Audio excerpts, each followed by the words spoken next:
সপ্তম শ্রেণীর স্টুডেন্টরা তোমাদেরকে বলছি গণিত প্রথম অধ্যায়ের মূলদ ও অমূলদ সংখ্যা এই অধ্যায়টি থেকে মাত্র 3টি অঙ্ক যদি তুমি করতে পারো অধ্যায়টা পুরা শেষ। একদম বেসিক সহ ক্লিয়ার করে দিব। চলো কোন 3টি অঙ্ক কিভাবে করবে আমি তোমাদেরকে দেখিয়ে দিচ্ছি। একদমই ভয় পেও না। তোমরা অনেক স্টুডেন্ট পাটিগণিতটাকে অনেক ভয় পাও, জ্যামিতি মুখস্থ করো। একদমই না, ম্যাথকে ফিল করতে হবে, এটা মুখস্থের কোনো বিষয় না। আমার ক্লাস দেখো তোমাদের ভালো লাগে কিনা এবং বোঝো কিনা। চলুন আমি আপনাদেরকে কোন 3টি অঙ্ক করবেন একটু দেখিয়ে দিচ্ছি।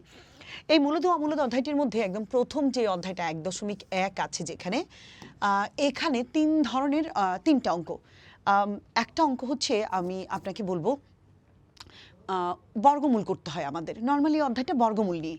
বর্গমূল আমরা দুইভাবে করতে পারি, এক হচ্ছে মৌলিক গুণনীয়কের সাহায্যে করতে পারি, আর আরেকটা যেই বর্গমূল সেটা হচ্ছে আমরা ভাগের সাহায্যে করতে পারি। সো মৌলিক গুণনীয়কের সাহায্যে একটা বর্গমূল শিখবো, ভাগের সাহায্যে একটা বর্গমূল শিখবো, দুইটা। আর একটা হচ্ছে মনে করে এখানে দেওয়া আছে এত থেকে কোন ক্ষুদ্রতম সংখ্যা বিয়োগ করলে বিয়োগফল একটি পূর্ণবর্গ সংখ্যা হবে, অথবা এত থেকে কোন ক্ষুদ্রতম সংখ্যা যোগ করলে যোগফল একটি পূর্ণবর্গ সংখ্যা হবে। আমি অলরেডি এই দুইটা নিয়ে বিয়োগ করলে এবং যোগ করলে দুইটা ভিডিও অলরেডি আপলোড করেছি। তারপরে আজকে আরও ডিটেলস বলে দিব। চলো আমি তোমাকে প্রথমে একটা দেখাই মৌলিক গুণনীয়কের সাহায্যে কিভাবে তুমি বর্গমূল নির্ণয় করবে। ঠিক আছে, চলো। মৌলিক গুণনীয়ক কি, আগে তোমাকে এটা করতে গেলে মৌলিক সংখ্যাকে এটা তোমাকে আগে বুঝতে হবে। আমরা মৌলিক সংখ্যাগুলি আশা করি সবাই চিনি, না চিনলে চলো একটু চিনে নিই। তাহলে মৌলিক গুণনীয়ক যদি আমরা করতে যাই অবশ্যই আমাদেরকে মৌলিক সংখ্যাগুলো চিনে নিতে হবে। এগুলো হচ্ছে মৌলিক সংখ্যা। এই ফোন নম্বর দিয়ে তুমি মৌলিক সংখ্যাটা মনে রাখতে পারো, 44, 22, 322, 321। 1 থেকে 10 পর্যন্ত 4টি মৌলিক সংখ্যা আছে, 2, 3, 5, 7। 11 থেকে 20 পর্যন্ত 4টি, 11, 13, 17, 19। যাই হোক, এভাবে করে তুমি মৌলিক সংখ্যাগুলো একটু চিনে নিও, কেমন? এখন আমরা যেটা করব, এই মৌলিক গুণনীয়কের সাহায্যে যখন আমরা বর্গমূল করতে যাব তখন আমাদেরকে অবশ্যই এই 2, 3, 5, 7 দিয়েই মূলত ভাগ করতে হবে। তাহলে আমরা বুঝে গেলাম মৌলিক সংখ্যা কি এবং এগুলোর সাহায্যে কিভাবে গুণনীয়ক করতে হয়। তার মানে এই যে 169 সংখ্যা বা 529 বা 1521 এদেরকে আমরা মৌলিক গুণনীয়কের সাহায্যে বর্গমূল করব। আমি এমন একটি সংখ্যা বাছাই করে নিব যেই সংখ্যাটিকে, একটি সংখ্যাকে তোমাকে মৌলিক গুণনীয়কের সাহায্যেও আমি তোমাকে বর্গমূল করে দেখাতে পারবো, আবার আমি তোমাকে ভাগের সাহায্যে বর্গমূল করে দেখাতে পারবো। দুইটাই দেখাবো, তুমি কিন্তু এখান থেকে দুইটা নিয়ম শিখে নিবে। চলো আমি তোমাদেরকে দেখাচ্ছি। এখানে দুটি সংখ্যা আমি 16 লিখেছি। একটি আমি মৌলিক গুণনীয়কের সাহায্যে করব বর্গমূল, আরেকটি আমি ভাগের সাহায্যে করব। মৌলিক গুণনীয়কের সাহায্যে যখন আমি বর্গমূল করব তখন আমি বলবো মৌলিক গুণনীয়কের সাহায্যে বিশ্লেষণ করে পাই। তাহলে আমি কিভাবে মৌলিক গুণনীয়কের সাহায্যে বিশ্লেষণ করে পাই? এই 16 এটাকে আমি জাস্ট এরকম করে, তাহলে মৌলিক সংখ্যা কি? মৌলিক গুণনীয়ক মানে মৌলিক সংখ্যা লাগবে। সো মৌলিক সংখ্যা কত থেকে শুরু? ছোট্ট 2 থেকে। যদি সংখ্যাটি জোড় হয় 2 দিয়ে যাবে, যদি জোড় 2 দিয়ে জোড় না হয় তাহলে 3, 5, 7 এরকম দিয়ে আমরা ট্রাই করব। সো 2 দিয়ে যদি আমরা করি 8 দুগুণে 16, আবারও 2 দিয়ে যদি আমরা করি 4 দুগুণে 8, আবারও 2 দিয়ে যদি আমরা করি 2 দুগুণে 4, ভেঙে ফেললাম। তাহলে আমি এখানে কি পেলাম? 16 ইকুয়াল 2 গুণন 2 গুণন 2 গুণন 2। ওকে, এই 4টা পেলাম। এইবার আমি যদি এদেরকে জোড়া করে ফেলি, জোড়ায় জোড়ায় রূপান্তর করি, তার মানে প্রতি জোড়া থেকে একটি করে গুণনীয়ক নিয়ে পাই। ঠিক আছে, একটি করে গুণনীয়ক নিয়ে পাই। এই জোড়া থেকে 2 থেকে একটা 2 আর এই 2 থেকে একটা 2, 2 দুগুণে কত হইল? 4। তার মানে মৌলিক গুণনীয়কের সাহায্যে আমি যে বিশ্লেষণ করলাম এই 16 বর্গমূল কত পেলাম? 4। এবার আসো ভাগের সাহায্যে করি। এক টেকনিকে আমি তোমাকে 2টা শিখাই দিতেছি, যেইভাবেই হোক তুমি করলে হয়ে যাবে। এই পাশে ডান পাশে একটা টান দিবে এবং এই 16র কাছাকাছি, এটা হয়তো 16 বলে হয়ে গেছে, 16র কাছাকাছি এমন একটি পূর্ণবর্গ সংখ্যা বের করো যেই সংখ্যার বর্গমূল হচ্ছে আমরা বের করতে পারবো। তো 16 নিজেই একটি পূর্ণবর্গ সংখ্যা যার বর্গমূল হচ্ছে 4। তার মানে 4, 4 16, এটা তো মিলে গেছে 0। তার মানে এই 16র বর্গমূল কত পেলাম? 4। অর্থাৎ ভাগের সাহায্য করে দেখাতে পারলাম, তোমাকে আমি মৌলিক গুণনীয়কের সাহায্য করে দেখাতে পারলাম। আমি যদি তোমাকে এখন মেন বইয়েরটা দেখাই, এই যে দেখো এখানে আছে 169, এখানে আছে 529। চলো আমি তোমাকে দেখাই 169 বা 529কে আমরা কিভাবে করতে পারি। এই যে দেখো 169 আর এখানে আছে 529, দুটিকেই আমি মৌলিক গুণনীয়কের সাহায্যে করে দেখাবো। ওকে, এটাকে আমি মৌলিক গুণনীয়কে করতে পারবো, আবার আমি এটাকে ভাগের সাহায্যেও আমি বর্গমূলটা করতে পারবো। 169 হচ্ছে একটি পূর্ণবর্গ সংখ্যা। আমরা জানি 13 13 169। এই যে বললাম ক্যালকুলেটর ক্লিক করতেও সময় লাগে, যদি তুমি জানা থাকে বর্গমূল এবং বর্গ সংখ্যাগুলো তাহলে কোনো ব্যাপারই না। সো 169কে আমরা এটা মুখস্থ জানি, 13 13 169। সো আমরা মৌলিক গুণনীয়কের সাহায্যে বিশ্লেষণ করে পাই আমরা কি কি পেলাম, 1 6 9কে ভাঙলে আমরা পেলাম 13 গুণন 13। সো প্রতি আমরা এখান থেকে যে সেমভাবে লিখব, এখান থেকে একটি করে গুণনীয়ক নিয়ে প্রতি জোড়া থেকে একটি গুণনীয়ক নিয়ে পাই, কত পেলাম আমি 13। তার মানে 169 এর যদি বলি বর্গমূল মৌলিক গুণনীয়কের সাহায্যে আমরা কত পেলাম 13। 529 মৌলিক গুণনীয়ক হচ্ছে, এটা তোমাকে জানতে হবে 23 23 529। এখন তুমি বলতে পারো ম্যাম আমি কিভাবে বুঝবো, তুমি ছোট মানুষ হিসেবে না বুঝারই কথা, কিন্তু প্র্যাকটিস করতে করতে তুমি বুঝে যাবে, ঠিক আছে। যেমন এগুলো হচ্ছে পূর্ণবর্গ সংখ্যা সম্পর্কে একটু ধারণা থাকতে হয়। 23 23 569, তার মানে আমরা যদি বলি 23 23 দুইটা জোড়া থেকে আমরা একটি জোড়া নিলাম, তার মানে 529 মৌলিক গুণনীয়কের সাহায্যে আমরা কি করলাম 23 পেলাম, ঠিক আছে। সো মৌলিক গুণনীয়কটা এভাবে করতে হয়। এবার আসো ভাগের সাহায্যে কিভাবে করতে হয় আমি তোমাকে একটু সেটাও দেখিয়ে দিচ্ছি, চলো আমরা একটু দেখি। এই যে ভাগের সাহায্যে ধরো 225 আছে বা এখানে 9 6 1 আছে, চলো আমরা একটু দেখাই। 9 6 1 কিভাবে আছে, চলো। 9 6 1 আর এখানে আছে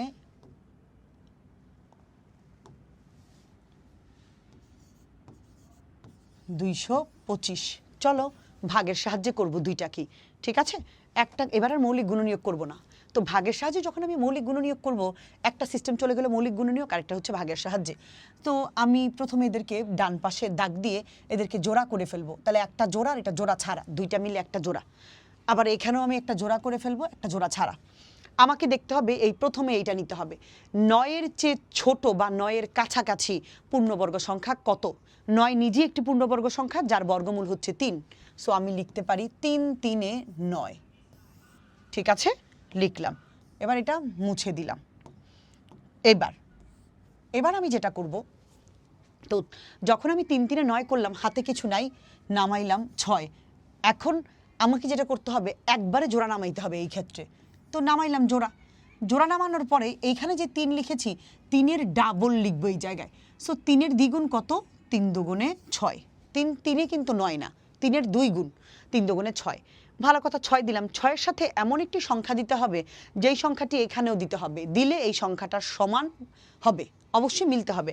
তো আমি যদি এখানে 1 দেই 61, এখানেও 1 দেই 61, 1-এ 61, মিলে গেছে, অফকোর্স মিলে গেছে, কোনো সমস্যা। তাহলে উত্তর কত, অতএব 9 6 1 এর বর্গমূল হচ্ছে 31। হয়ে গেছে ভাগের সাহায্যে বর্গমূল, কোনো ব্যাপার একদমই না। যদি আমি এটার দিকে তাকাই 225, 25কে নিতে পারবো না, 2-এর চেয়ে ছোট পূর্ণবর্গ সংখ্যা কত 1, কারণ 1-এর উপর স্কোয়ার দিলে এককে 1। সো আমি লিখলাম 1 এককে 1। আমি যদি ভাগ করি 2 থেকে 1 চলে গেলে 1 থাকে। 1-এর দ্বিগুণ কত, মানে 1-এর সাথে 2 গুণ দিলে 2 একে 2। এবার আমি এটার পুরা জোড়া নামাবো, নামাইলাম জোড়া 25 পুরা জোড়া নামাইলাম, কারণ 1 তো 2 তো 1-এর মধ্যে যাবে না।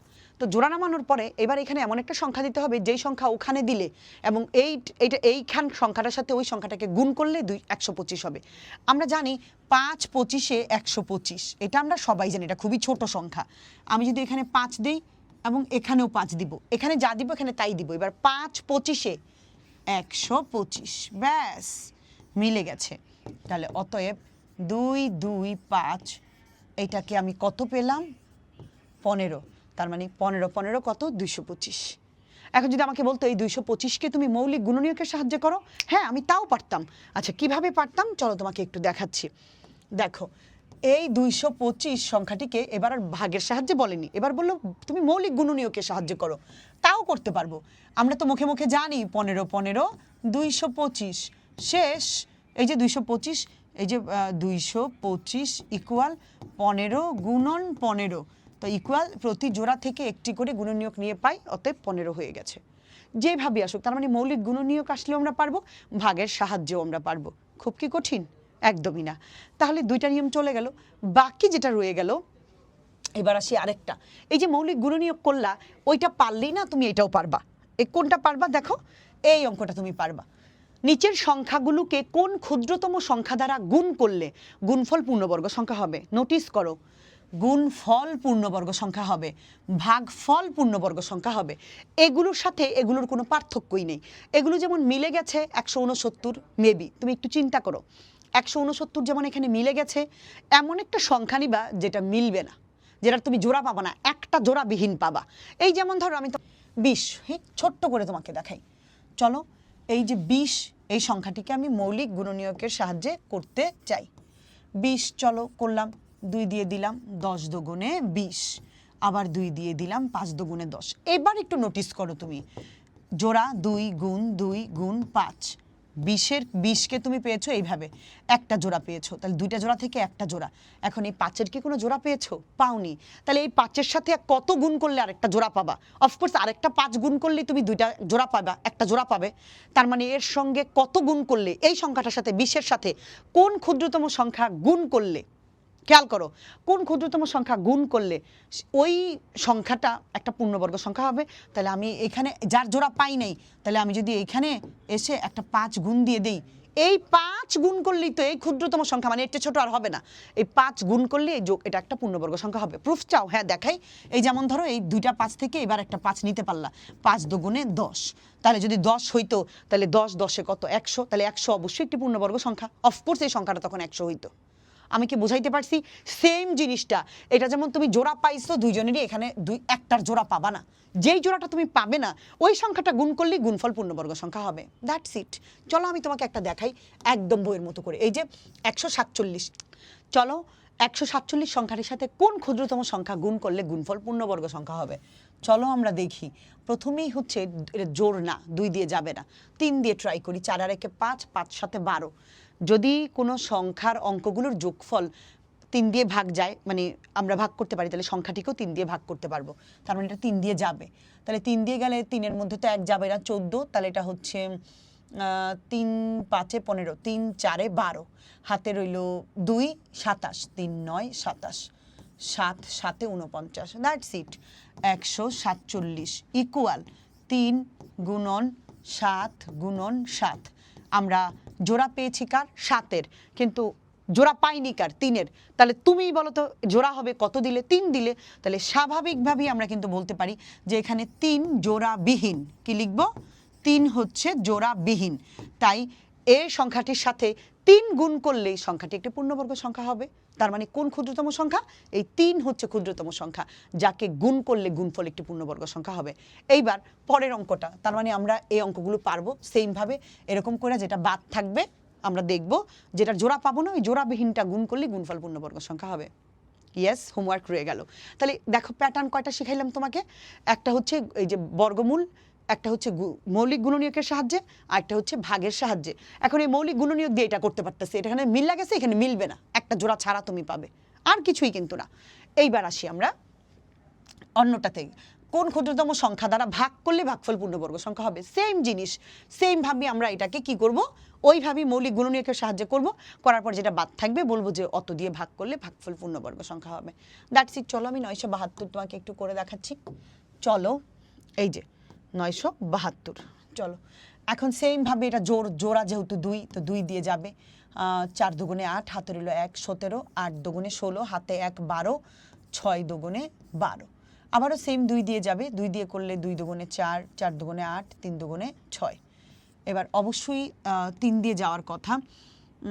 3 8-এ 24, 3 1-এ 3, 3 দিয়ে যদি আমরা করি 3 দুগুণে 6, 21, 3 7-এ 21, আবার 3 দিলাম 9, আবার 3 দিলাম 3। তার মানে আমি কি কি পেলাম আমরা যদি একটু নোটিস করি, 2 গুণন 2 গুণন 1 2 3 4 5। তার মানে আমি এটার একটা জোড়া পেয়েছি, এটার একটা জোড়া, এটার একটা জোড়া, জোড়া পাইনি কার? 3-এর। সো 3 দিয়ে যদি আমি ভাগ করে দেই তবেই আমার এই সংখ্যাটা একটা বর্গমূল হবে। ঠিক আছে?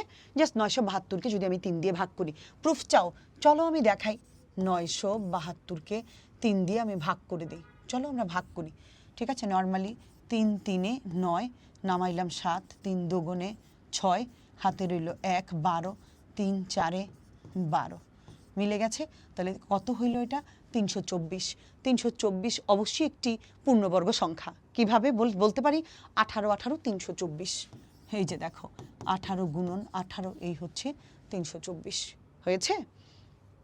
ব্যাস, কেন হবে না? সো এইখান থেকে যেটা থাকবে ওটা দিয়ে ভাগ, আর একই জিনিস একই সিস্টেম, ওইটা দিয়ে আমাদের হয়ে যাচ্ছে কি গুণ। সো আমি তোমাদেরকে করে দিলাম, বিষয়গুলো দেখাই দিলাম, বেসিক বুঝাই দিলাম, এই প্যাটার্ন শেষ। এই যে নর্মালি জোড় সংখ্যা 6 দেখে বুঝতে পারছি, অফকোর্স 2 দিয়ে যাবে, কেমন? তো দিলাম আমরা 2 দিয়ে, ধরো 2 দিয়ে যাওয়ার পর 2 4 এর মধ্যে কয়বার যায়? একবারই যদি আমরা দিই 20 দুগুণে 40, একবারই জোড়া দিয়ে দিলাম। এরপরে হচ্ছে 2 দুগুণে 4, 5 এর মধ্যে 4 বার গেল, হাতে 1 রইল। এইভাবে করে ভাগ করতে তোমার পারা উচিত। তুমি যদি ক্যালকুলেটর ব্যবহার করো, সবসময় ক্যালকুলেটর তোমাকে সাপোর্ট করবে না। মাঝে মাঝে তোমাকে কিছু এমসিকিউ আছে, এমন কিছু শর্টকাট টেকনিক আছে, কিছু বুদ্ধিদীপ্ত ব্যাপার তোমার কাজে লাগাইতে হবে। ব্রেন ক্যালকুলেটর বানিয়েছে, ক্যালকুলেটরে কিন্তু ব্রেন বানায়নি। সো তোমাকে এই ব্যাপারগুলো ইউজ করতে হবে। সো দিলাম 2 দুগুণে 4, হাতে 1 1 এখানে বসাইলাম 16, 8 দুগুণে 16। আবারও যেহেতু জোড় সংখ্যা 2 দিয়েই যাবে, 2 20 এর মধ্যে 10 দুগুণে 20, আবার 2 2 এর মধ্যে একবার ভাগ যায়, 2 কে 8 এর মধ্যে 4 বার ভাগ করতে পারি 4 দিয়ে। আবার 2 দিয়ে যদি দেই 5 দুগুণে 10, এইবার 2 1 এর মধ্যে যাবে না, না গেলে 14 নিতে হবে। হুট করে আমি 2 সংখ্যা নিতে পারবো না মাঝখান দিয়ে, ঠিক আছে?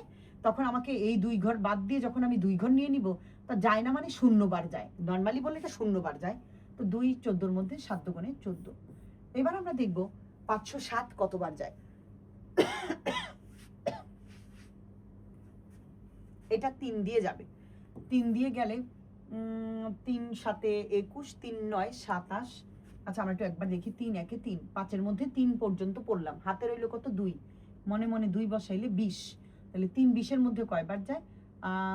3 8 3 6 18, 3 6 18, 20 এর মধ্যে 18 গেল, রইল কত? 2 2 যদি এখানে বসাই 27, 3 9 27। 169 একটি পূর্ণবর্গ সংখ্যা আমরা জানি, 13 13 169। ব্যাস হয়ে গেছে। তাহলে 4 0 5 6 এটা জোড়া পেয়েছি আমরা কি? 2 গুণন 2 গুণন 2 গুণন 3 গুণ 13 গুণ 13।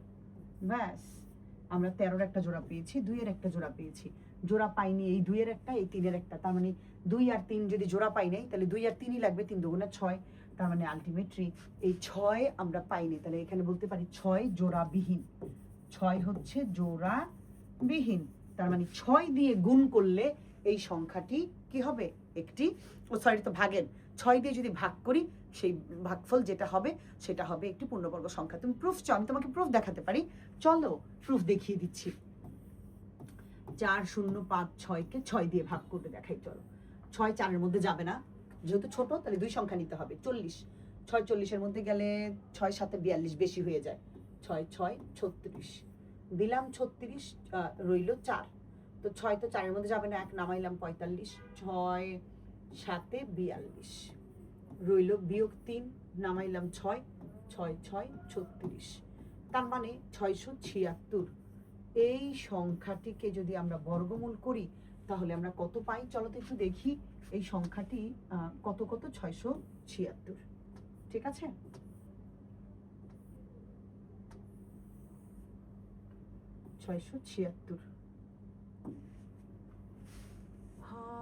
Root 6 7 6 equal 26।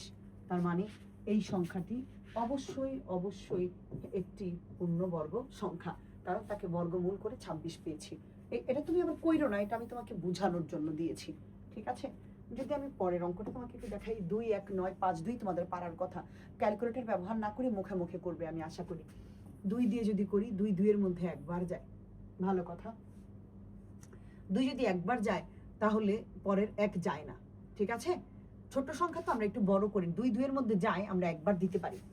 আবার আমরা এভাবে 2 21 এর মধ্যে 10 বার যায়, 10 দুগুণে 20, এভাবেও দিতে পারো তুমি। 10 দুগুণে 20 যদি তুমি নাও, তাহলে 21 থেকে 20 চলে গেলে 1 থাকে, শর্টকাট করার, 1 এখানে বসাইলাম 19, 9 দুগুণে 18, 19 থেকে 18 চলে গেলে 1 1 এখানে বসাইলাম 15, 7 দুগুণে 14, হাতে রইল 1 12, 6 দুগুণে 12, বাস দিয়ে দিলাম। এবার আবার 2 দিয়ে যদি করি, 10 এর মধ্যে যায়, 5 দুগুণে 10, 9 এর মধ্যে যায়, 4 দুগুণে 8, হাতে রইল 1 এখানে বসাইলাম 17, 8 দুগুণে 16, হাতে রইল 1, 8 দুগুণে 16। এটা মনে মনে 1 বসাইছি, তুমি আবার বসাইও না, এটা আমি তোমাকে বোঝানোর জন্য দিলাম। আবার 2 দিয়ে যদি আমি করি, 2 দুগুণে 4, হাতে 1, মনে মনে এখানে বসাইলাম 14, 7 দুগুণে 14, 4 দুগুণে 8, 4 দুগুণে 8। এভাবে করে ভেঙে ভেঙে করা শিখবা, এতে করে ব্রেন চালু হবে, তুমি অনেক ফাস্ট হবা অঙ্ক করতে গেলে, মানুষ অঙ্ক তোমার ব্রেন খুব চালু হবে। আবার 2 দিয়ে যদি আমি করি, কত হয়, 12 দুগুণে 24, 13 দুগুণে 26, 13 দুগুণে 26, হাতে রইল 1, 14, 7 দুগুণে 14, 2 দুগুণে 4। আমি যদি আবার 2 দিয়ে করি, 6 দুগুণে 12, হাতে 1, 17, 8 দুগুণে 16, হাতে 1, 12, 6 দুগুণে 12। ব্যাস 686কে আমি আবারও 2 দিয়ে করতে পারি, 3 দুগুণে 6, 4 দুগুণে 8, 3 দুগুণে 6।